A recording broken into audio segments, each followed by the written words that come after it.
Alors, Marie-Lise Lamonté, vous êtes co-créatrice de la méthode IT. Et qu'est-ce que cette méthode pour vous? Je suis co-créatrice avec Nicolas Borné-Médecin, qui a fait ses études en psychanalyse jungienne. Et ensemble, nous avons créé cette méthode qui s'appelle Image de transformation, qui est une méthode qui aide le dialogue avec le monde intérieur par des états, évidemment, de relaxation et d'états aussi d'ouverture à une dimension plus inconsciente de soi-même.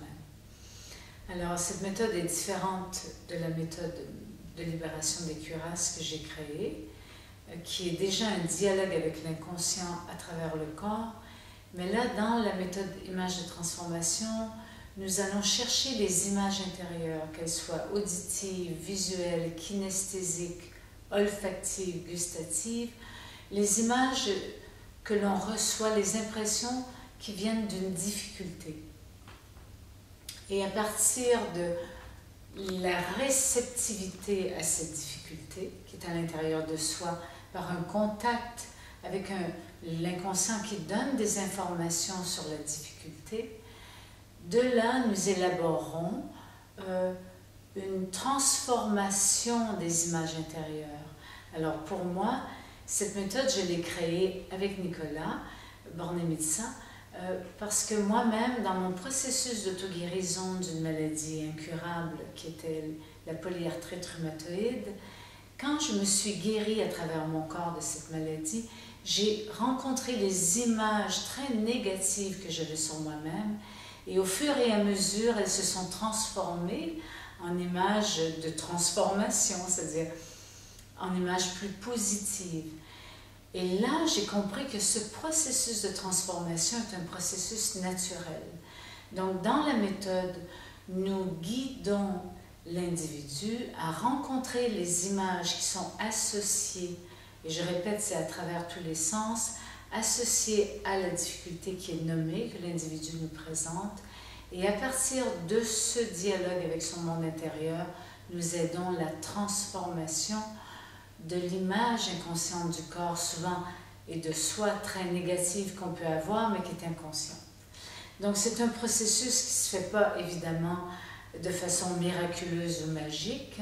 C'est un processus qui se fait échelonné de semaine en semaine, et l'intervenant formé dans la méthode a appris à respecter totalement l'écologie intérieure de l'individu, en ce sens que jamais nous forçons, nous amenons nos propres images, nous suivons l'autre pas à pas dans son processus de se réapproprier la dimension de son chemin d'individuation.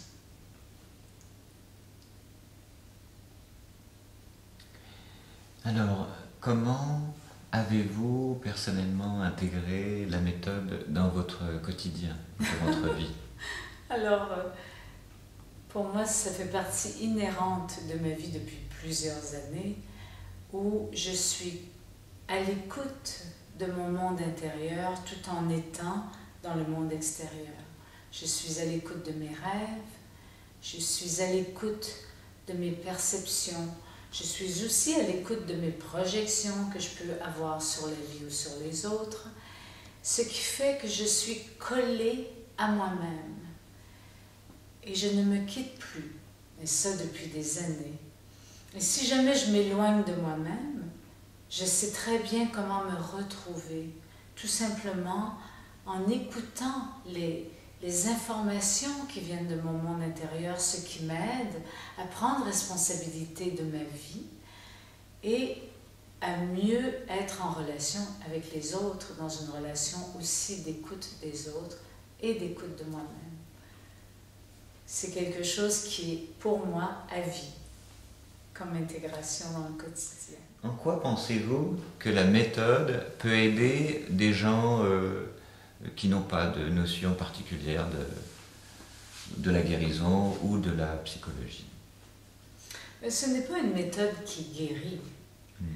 C'est vraiment l'individu qui se guérit, guidé par des intervenants, enfin, guidé par la méthode, mais le plus grand outil, c'est l'individu. Par contre, l'individu, souvent, la personne ignore qu'il est le plus grand outil ou quel est le plus grand outil.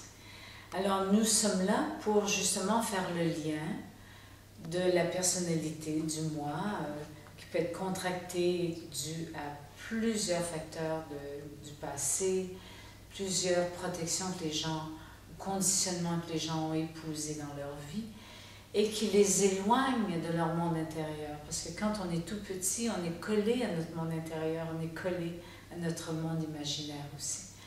Alors, comment ça peut aider les autres? C'est que l'intervenant en image de transformation est comme un guide dans la rencontre de la personne avec elle-même et par les outils de la relaxation, de l'écoute à partir toujours d'une difficulté nommée, des images intérieures qui sont là, de ce que l'inconscient révèle. Donc c'est petit à petit, nous guidons l'individu, le consultant, dans un apprentissage à entrer à l'écoute de soi-même, à dialoguer avec son monde intérieur et à transformer les images pour aligner chez l'autre le processus de guérison. Ce n'est pas, je le répète, la méthode qui guérit, mais c'est bien l'individu qui a le potentiel de guérison en lui. Et nous l'aidons à ce que ce potentiel se révèle à lui-même.